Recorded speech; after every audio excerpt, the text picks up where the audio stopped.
welcome to Getaway Day this week in baseball for the week of June 13th. Recording attempt number 3. Recording attempt number 3. My name is Gautam. His name is Mason.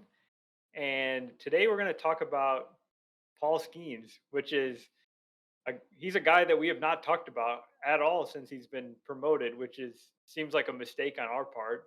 But we've got time to do it today. And I want to start off in probably one of the most memorable moments of the 2024 season for me.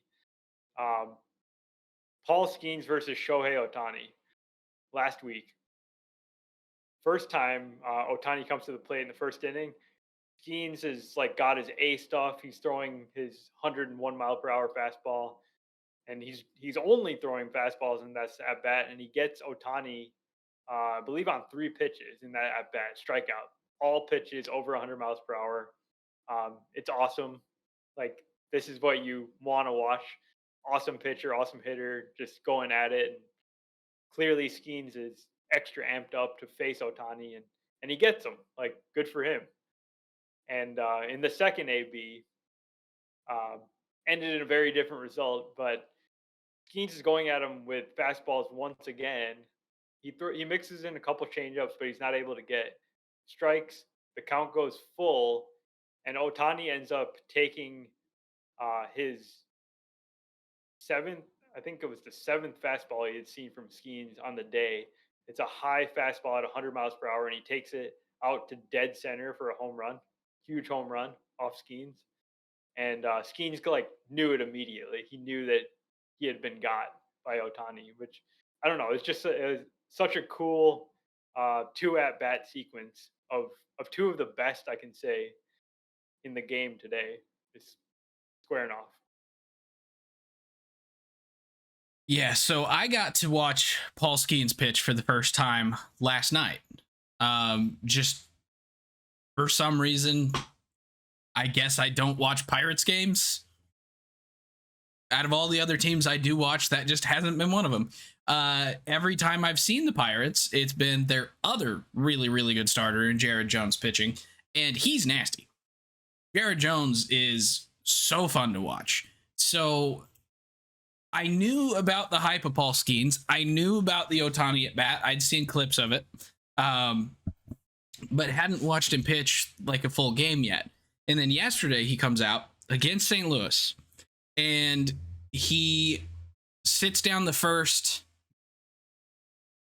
9 or 12 batters in a row to start the game, matching Miles Michaelis, who was perfect through like 5, and then gave up a walk, ended up a no-hitter through 6, yada, yada. But it was an absolute pitcher's duel between the two in a game that I thought was going to be dominated by Paul Skeens. And it was. Skeens ended up going his professional career long in innings and pitches last night with 6. Was it 6 2/3 or was it just 6+? Where is game 1? Yeah, 6 1/3 on 102 pitches, I believe. So the first time he'd reached the 100 pitch mark in the majors, the first time he pitched into the 7th inning in the majors, and he only gave up 5 hits. And I think there might have been 1 double. Everything else was a single. So he was electric. That fastball, so good. And then he mixes in the slider and the changeup, and coming right off 101, that 84 mile an hour slider is just nasty. So that was really fun to watch. Highly suggest you watch Paul Skeens if you have not had the opportunity. I wish I would have watched him sooner. So, because that was his 7th start? The 6th start. And so he's had no trouble adjusting to the league, and I don't think we've even seen the best of Skeens. Like, he's only going to get better. But 2.43 ERA, striking out like 20 or 35% of batters, only walking under 5% of batters. I mean, guys locked in from the get-go, and I think we haven't seen the best. Like, there's no way this is it. Like, he's gonna figure out like what happened with Otani. He'll be able to avoid those type situations where sometimes he can be predictable. He's always been relying on his fastball to get him out of jams, and eventually major league hitters are going to be sitting on that. They're going to be waiting on it. But then once he figures out his pitch sequencing and gets more comfortable with throwing all his pitches and different scenarios, he's going to be just dominant. He's going to be a top, maybe the top pitcher in the league. He's got that ceiling. So something that I'm noticing here, just looking at his game logs. So I obviously don't have the pitch breakdown. I'm sure if I went to like Baseball Savant, I'd be able to get that or whatever. But the game against the Dodgers, he has a game long. Oh no, shoot. That's not what I thought it was. Never mind. That is a different speed. So what I was going to say is complete BS. Don't listen to me. I'm a liar. Go watch Paul Skeens. Yeah. Yeah. So I was looking at exit velocity and my brain said that was his four seam velocities, or like his average like pitch velocity. I don't know why, but it kind of checks out. Too low. What? Yeah. Those numbers are too low for his pitch velocities. Well, average over the course of a game, if you factor in his 84 mile an hour like changeup and slider, like it kind of. Oh, I see. Yeah. So I'm just dumb and don't know how to read and was making stuff up. But I do actually kind of think if I went and looked at the pitch breakdowns from each individual game, you would actually see that yesterday against the Cardinals, he mixed in a lot more off speed. And that is kind of partially why he was able to get through it, because St. Louis and then his second game against the Cubs are the only two scoreless outings he has so far. And last night, I do believe he mixed in some more stuff outside of his fastball. So get people to respect your fastball and then just throw them a wipeout slider. So now that I'm done making things up, I'll just move on. All right. Yeah, let's move on to the Dodgers and the Yankees, who got together for a big regular season series in New York over the weekend.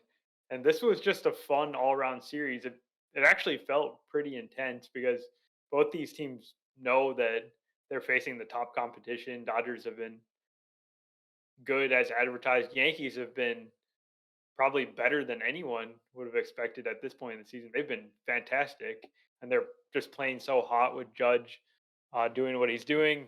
Soto missed the series with an arm injury, and I think that actually played a big factor in this series because the Dodgers were able to squeak out the first two games of the series. The Yankees did clap back and win the Sunday night game, but you had a little bit of everything this series. You had a 1-0 pitchers duel type game with Yamamoto on the Friday game pitching probably the best game of his career against a really tough Yankees lineup.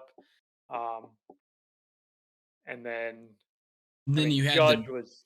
Oh, I was going to say, then game two, you had the Dodgers absolutely tee off on Nestor Cortez and the bullpen. Yep. And then game three, you had that 6-4 thriller that saw Aaron Judge launch another home run. Mm-hmm. Yeah. And he was like nearly going deep several times where he just ended up getting hits or like hitting it to the deepest part of the park and not going yard. And then he ended up hitting the home run in that game too. It was just, it's amazing to watch Judge right now. He's so good. And paired with Soto, that team is like must watch right now. Yeah, this Yankees team is so fun. And like the Dodgers, this Dodgers team, I don't think that we've talked about enough. Just like I haven't really got to see them play very much. Like the schedule this year is so weird that with me focusing on the Cardinals games, which makes sense. Like that's what a Cardinal fan is going to do, right? and then watch other games here and there around those games. Well, it hasn't really worked out where I've actually got to watch very many Dodgers games. So I've not seen Yamamoto pitch. I've not seen like a whole bunch of stuff that I would love to see for this Dodgers team, just because West Coast, East Coast stuff. And this is a team that I feel like I'm missing out by not watching them. Yeah. I see the Yankees a ton, and this Yankees team is so fun. And Garrett Cole is almost back. Oh, Yeah.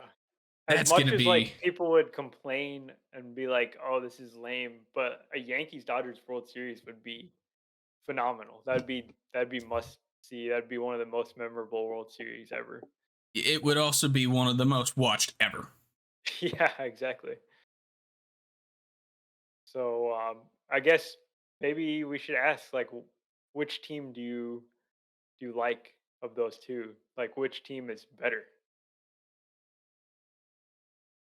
I'm gonna be biased here because I've seen the Yankees so much, and I see everything that they've got going on top of just Soto and Judge. Like, this Yankees team is the most deep Yankees team I have seen since the early 2000s.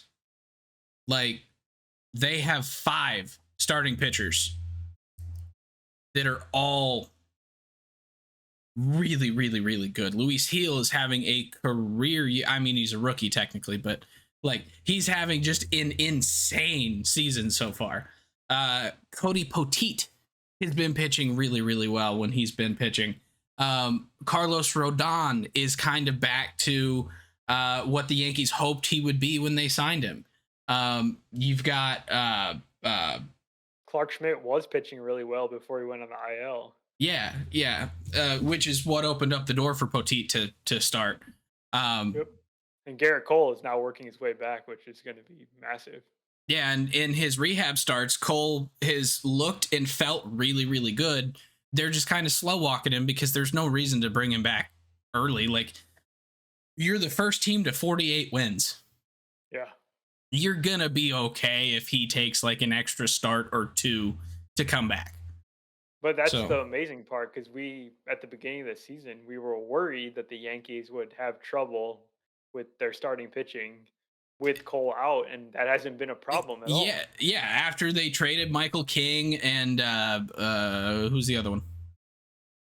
I can't remember. Johnny Burrito. Johnny Brito and Randy Vasquez. Yeah. So Yep. like, it seemed like They they traded all their tanked their. depth, Yeah, and they then they traded had all their more depth, depth. and then the only guys that were left have basically went, we don't need depth. We're fine. Well, Luis Heel is the perfect example of that because he was not on anybody's radar going into this season as a guy coming off Tommy John. Kind of was mid okay when he pitched in the majors before, and this year he's just like amazing. It's like, where did this come from? Um, Yeah. yeah. And then on the Dodgers side, though, I saw this stat the other day. It was There were 5 players in the Dodgers lineup that were top 10 in OPS in the National League. So that just shows you the top end talent that they have with Freeman, Betts, Otani. Teoscar Hernandez was a hero in this series. He had homers in every game. He had 2 homers in one game, a grand slam. Um, it's the secondary guys in the lineup that make the whole thing work. You can have a couple stars and still be a semi-functional lineup. But if you've got your middle of the order guys, your bottom of the order guys coming through, then you've got something great. And yeah, the Dodgers are clearly a really good team, and hopefully they'll get some help actually from their starting pitching too going forward. Can you tell me how many players that played in that series, Dodgers Yankees, um, or how many players were on the active roster for that series, uh, are in the top 10 WRC plus in the majors? Okay, so Soto, Judge, Betts, Otani, Freeman.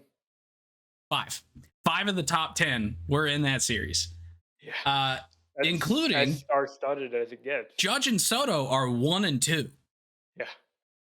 And then Otani at 6, Betts at 8, and Freeman at 9. Yeah. Unbelievable. Like the collective war between those five guys, let's see, 9.2, 12.3, 15.7, 18.1 war from those five players. Yeah. It's just like, yeah, that's an all-star game. That's what that is. Basically. And that's what I liked about this series, the fact that it was in mid-June and it felt like actually a big series, and that's not something that happens very often or pretty much at all in regular season. That's probably the biggest regular season series that we're going to see all year, um, between any two teams, and it delivered. That was like great baseball to take in and watch. Yeah, and then I was just curious if I clicked on pitchers, because I know that like some of the top pitchers in the league right now are just uh randomly like Tanner Houck and Cole Reagans and Tarek Skubal, but like there's still 3 Dodgers and Yankees in the top 20 in pitcher war. It it's wild just to me, just looking at the leaderboards and going, all these guys are on one team, all these guys are on one team. Holy cow. Yeah. And I think that relates into something that we're going to talk about a little bit later, just about kind of the state of where this league is right now with the disparity between these top end teams, the very large middle class, and then the just handful of really bad teams. Um, Actually, let's just talk about that right now. So, with the Yankees and the Dodgers, there's the Orioles, there are the Phillies, and The um, Guardians. the Guardians, but I don't even count them in the same class. I think they're obviously having an awesome season, but they're not in the same tier for me as those other four teams. I don't know. I honestly think statistically they are. Yeah, Like but not I not don't even know. not even just the record. Like the numbers that their hitters are putting up stack up. But the thing that scares me about them is I don't think they have the pitching to I mean keep up that's this fair, pace. but if we're going just based on the numbers and how they look today, I think they're in it. They're the most likely to fall out of the top rank, but I think they're in it. Yeah. And then you've got the bottom five teams in the league. You've got the White Sox, the A's, the Angels, the Marlins, and the Rockies. Those are your five clear seller teams at this point. Maybe there's a couple others that are on the threshold there. A long losing streak maybe takes the Mets into that group, but then you're left with um, a ton of teams that are just right around 32 to 35 wins. It's like these teams are, we don't know who's going to emerge. And this feels like the year we may actually see a team that's under 500 make the playoffs. I mean, that that seems likely at this point. 13 teams in the major leagues are between 31 and 34 wins. Yeah. It expands to 15 if you make that 31 and 37 wins. Wow. Yeah. I mean, my personal take on this situation is like this is not a great thing for baseball because it's like it feels like parity in the sense that there's a lot of teams that are competing, but this is, I don't know, like for me, I want to see more teams in the top tier or at least approaching the top tier. I want to see more teams like the Guardians that were having the conversation, do they belong with the elite teams? Like there aren't enough of those teams this year, and it's making for less competitive divisional races. 5 out of the 6 divisional races, the gap between first place and second place is at least 5 games in every single one of the divisions but the AL East, where Baltimore and New York are just lapping the field. Um, so it's not even like a particularly interesting race, the one that exists, because you know both teams are making the playoffs no matter what. Yeah. Yeah. I'm kind of with you. It looks like parody, but it feels like the NBA Yeah, yeah, because the NBA had expanded their playoffs a while ago to the point where like there's legitimately 2 or 3 teams every year that have a less than 500 record that are making the playoffs. And it that feels dirty. I mean, I understand expanded playoffs. I understand the draw for getting more fans invested saying, "Well, all you got to do is get in and you can win." Okay. So that's fine. We're getting more people hyped about the game.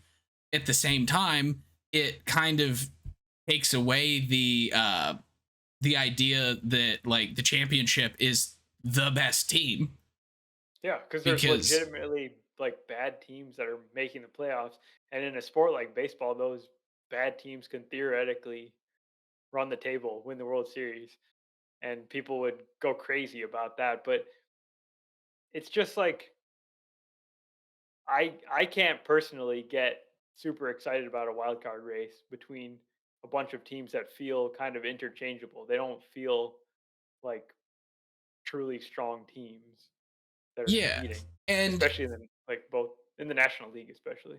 and there's an argument that well maybe these teams when they get to the trade deadline will be buyers. Okay, but if they can get in without spending any money, they're probably going to Why do not? that.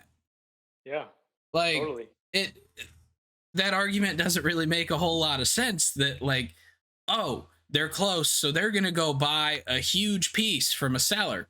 No, they're going to hold pat and be like, "Hey, we're in it with the team we got. We just got to go on a hot streak." And that's kind of what happened last year. That's kind of what happened because this is the third year now with the expanded playoffs, right? Yes. Yeah, it's like that's what happened the last 2 years. So I don't know why it One would be any one different. exception, one notable exception. The Diamondbacks did actually make moves at the trade deadline last year. That worked True. out well for them. So credit to them for doing that. But that's not going to be the typical route that teams take. I think more teams will be like, let's just see if we can sneak in as the last wild card and see what happens. Yeah. Like that's kind of So, what the Cubs do every year. and it's Like, not working for them. yeah. And it's Didn't make kind the of playoffs in years. and that's the Cardinals like entire front office mentality is let's just make it in and then maybe we'll get lucky. Yeah, I mean, literally, that's our been their last 2 World strategy. Series wins, we were wild card teams. Hmm. So Yeah. it's quite literally the Cardinals' philosophy, and it's worked out twice. So It worked out, but now it's all the more difficult for it to work out because yeah, they've got way more competition for teams that are kind of in that same boat as and more them. games you got to play to get it. So Totally, yeah. And one more thing on the trade deadline, with all these teams that are in the middle that are either gonna soft buy or soft sell or just stand pat, there's no there's no supply of quality players. Like the Rockies don't have anything to offer. The A's have hardly a good player to offer. yeah, So you that's got 2 of the 5 teams right you got there. Mason Miller, no one else. The White Sox have two, and Robert and Crochet, and They then got no Fetty one too. else. What? Fetty would be a good pickup Oh at yeah, that's 13. true, Fetty. Um, the Marlins don't have anybody. Anybody that would be worthwhile's hurt. They got like Tanner Scott and maybe like a Jake Berger or something. Jazz. Yeah, the Mets. The Mets could trade Alonso, and that would be big.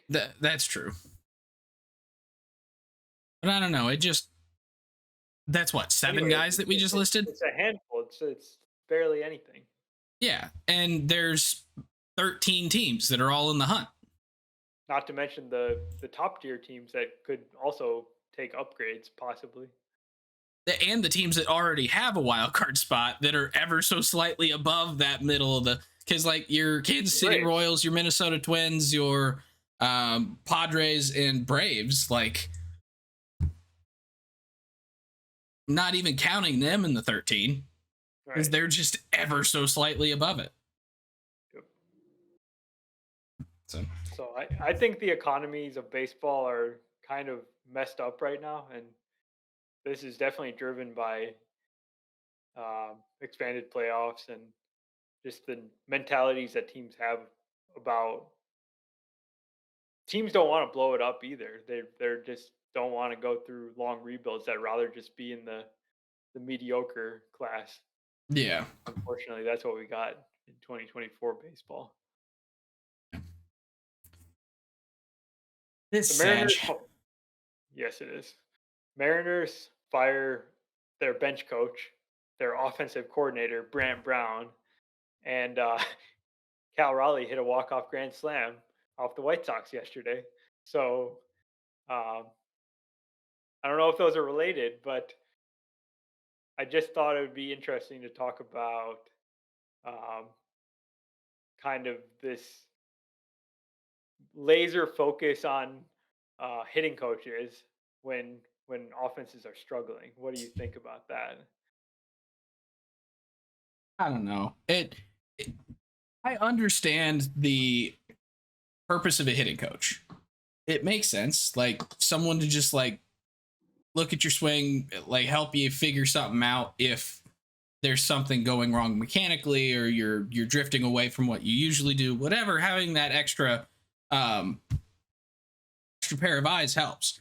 Teams now though seem to have 9 different hitting coaches. They'll have the hitting coach, the assistant hitting coach, the offensive coordinator, the hitting strategist, the and I don't know what most of them do. Because if the hitting strategist, in my head, his job is going to be hit the ball, get it to land, ideally a home run. I don't know what else there is to it. Um, I mean, unless it's like, we're going to bunt here versus we're going to let you swing away.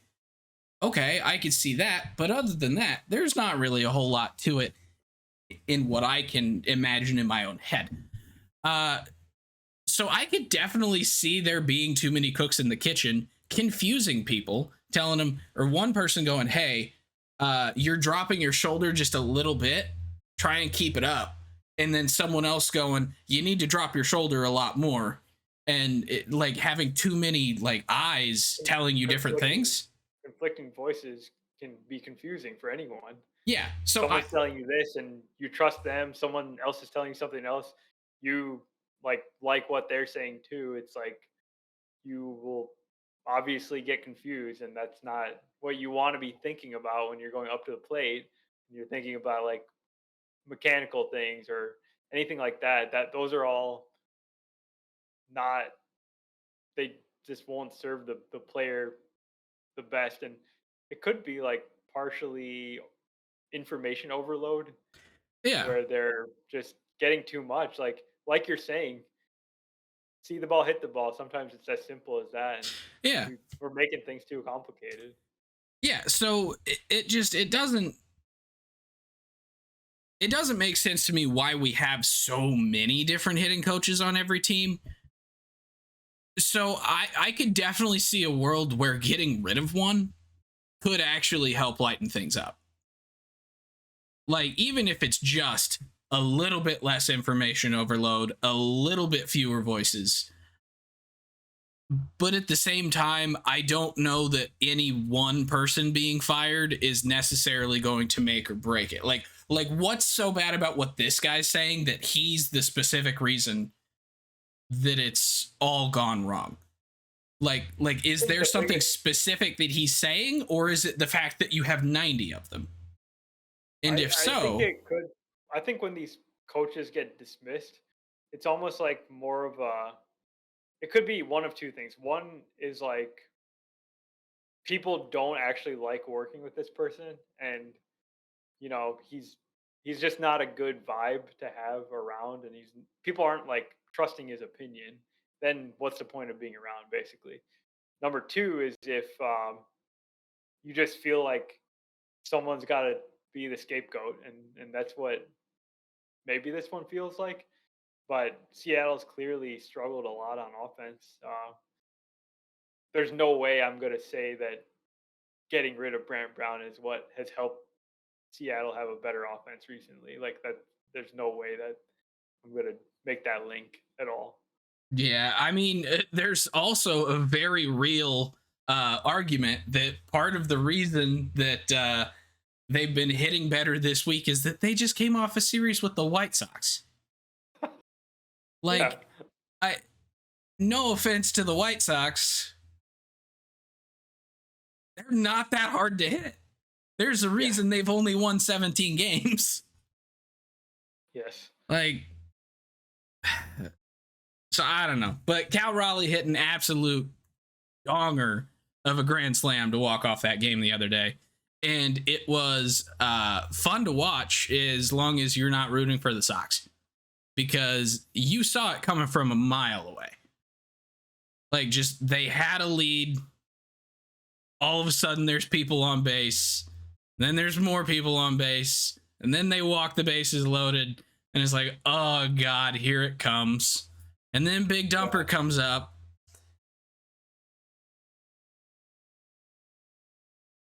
Like, I didn't even react. Like, it wasn't a, oh, my God, that was amazing. It was just like, checks out. Right.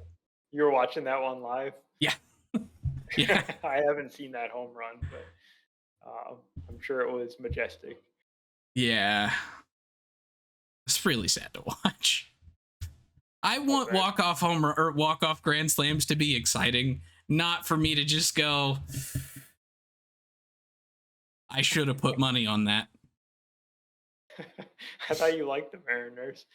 Well, I do, but it seems rude that it's at the expense of the White Sox. Yeah, because it just doesn't feel as big a deal. Yeah, I don't know. I have no pity on the White Sox. They've got exactly what they deserve. The team, yeah, not the fans. Let's be very specific about that. Yeah. I actually have an adoption drive for White Sox fans going on this Saturday. I'm not making you become a Cardinal fan. I'm just going to help you find one of the other 29 teams. We will have a questionnaire that you will fill out. The Yankees or Dodgers. But then they're going to be called bandwagon fans. And we saw what happened with the Cubs in 2016. We don't want that for them. Yeah, true. So you'll fill out a questionnaire. We'll pair you with the appropriate franchise for what you're looking for. So, and then as soon as Jerry's gone, you can return home. Perfect. I will consider attending the adoption drive. Perfect. Okay. Anything else you want to talk about today? No, you have a trivia question for me, I think, though. It's kind of a trivia. It's not really a trivia question, but I'll give it to you here. So I'm gonna list like it's a leaderboard, and it's like I got the first 4 guys in the list. Try to guess what stat I'm talking about. You'll probably not guess it because it's very obscure. Actually, I can guarantee that you will not guess what the stat is. Ex-Woba. No. Oh. So the list, number 1 on this list is Wilmer Flores. Number 2 is Seiya Suzuki. Number 3 is Mark Canha. And number 4 is Isaac Paredes.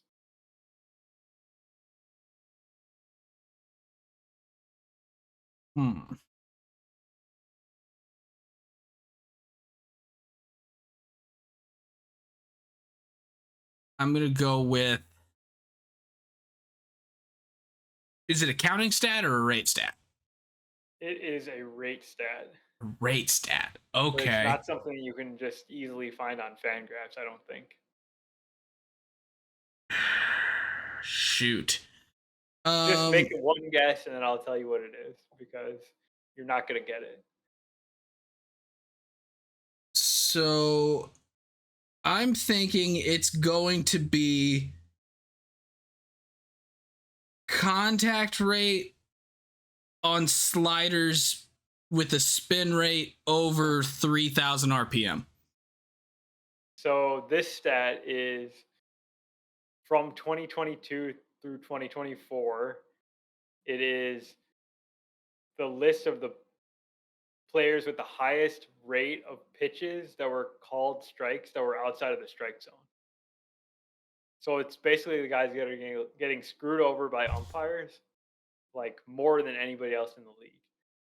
And it's just obviously like a pretty random grouping of players. Like there's no one thing that you can point to, at least I can't, and say like, why are these players getting more bad calls against them than anyone else? Is it their batting stance? Is it their demeanor? Is it like where they stand in the batter's box? It's just like an interesting, Hold on. unanswerable question. Wilmer Flores, Seiya Suzuki, Isaac Paredes, and Mark Hanna.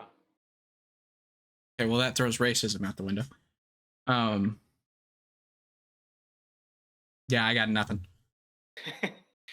Boog on the broadcast today had a theory that Seiya is struggling with this because he never argues with the umpire. And I don't know, maybe he's got something there.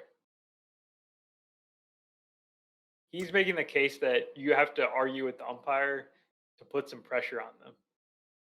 I could see that. Yeah. So the one guy out of that group that makes me think that like maybe that's not the situation with all of them is Mark Hanna, because I'm pretty sure Mark Hanna does argue with umps like a fairly regular amount. Yeah. The other thing I'm thinking is, are these guys that wait, who is number one on the list? I forgot. Flores. Flores. Well, I don't know. I was thinking like guys that are kind of passive that take a lot more pitches that just will naturally get more like called pitches against them, and then thereby they'll have more bad strike calls. I don't know. Probably nothing there. I'm just theorizing. Yeah. The best reasoning that I can come up with is all like really nefarious things. Yeah, like racism. Yeah, in rookie status, I think like rookies get worse calls against them. It was Julio Rodriguez in his rookie year, Wyatt Langford this year that got just crushed by umpires, and I think that's a bias that umpires may have, that rookies will not get as many calls as. It's almost like thinking, well, they don't know what a major league strike zone is. Yeah, exactly. So, I'll show them. Yeah. See that? I'm thinking there's blackmail involved. This is going to be Hernandez is involved in this. Yeah, this is going to be a major scandal. It's going to push all the gambling stuff we talked about last week like way to the back burner. Well, there's probably gambling involved in this too. No, probably. Yeah. I'm going to become friends with an investigative journalist, and we are going to crack this case. Let's go. All right. Report back next week. Will do. Hopefully Ashley's free, because she's the closest journalist that I know. So. All right. Well, thank you for listening, and we will talk to you next time. If you enjoy the podcast, please subscribe on your favorite podcasting app and YouTube to make sure you don't miss any future episodes. Join the conversation on Facebook, Twitter, Instagram, and TikTok at Getaway Day Pod. If you enjoy card collecting, check out our sister YouTube channel at Getaway Day Cards.